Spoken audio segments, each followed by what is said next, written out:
Kompas Pendidikan oleh Muhammad Saifuddin Komar, JKP Angkatan 10 kelas 26 Kabupaten Banyuwangi. Ketika yang semu perlu diterangkan, yang ragu perlu diyakinkan, yang tidak tahu perlu diberi wawasan.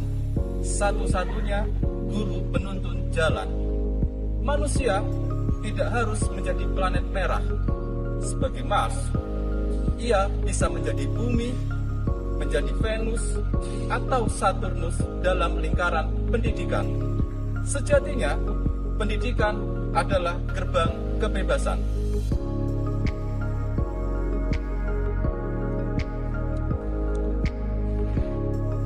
Assalamualaikum warahmatullahi wabarakatuh.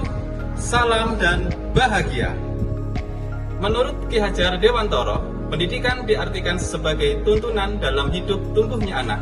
Artinya, menuntun segala kodrat yang ada pada anak-anak agar mereka dapat mencapai keselamatan dan kebahagiaan baik sebagai manusia maupun anggota masyarakat.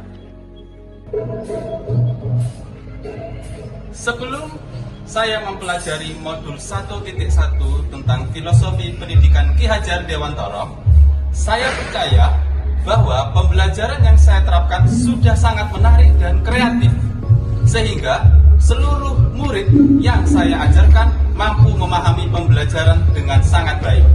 Dalam pembelajaran, saya meminta murid untuk menyelesaikan tugas yang saya berikan sampai tuntas dengan harapan mendapatkan nilai yang bagus.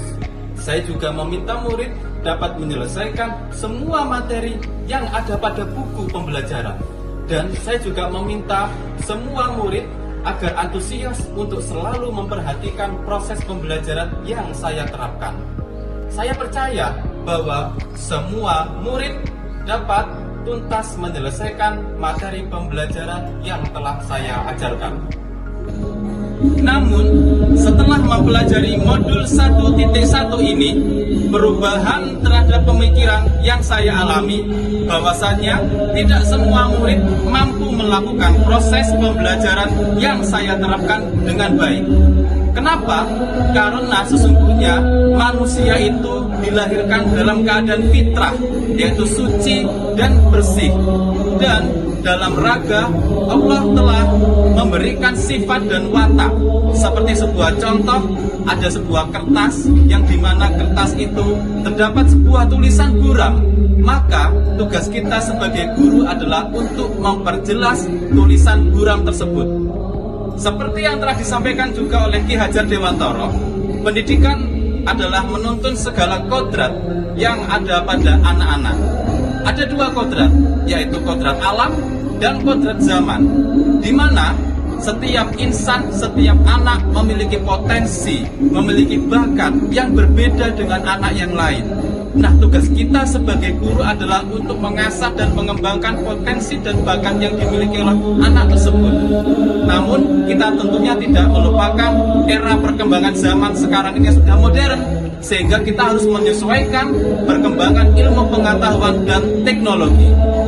Sehingga saya akan dapat segera menerapkan pembelajaran yang lebih baik sesuai dengan pemikiran Ki Hajar Dewantara dengan cara menyesuaikan kondisi atau potensi yang dimiliki oleh murid.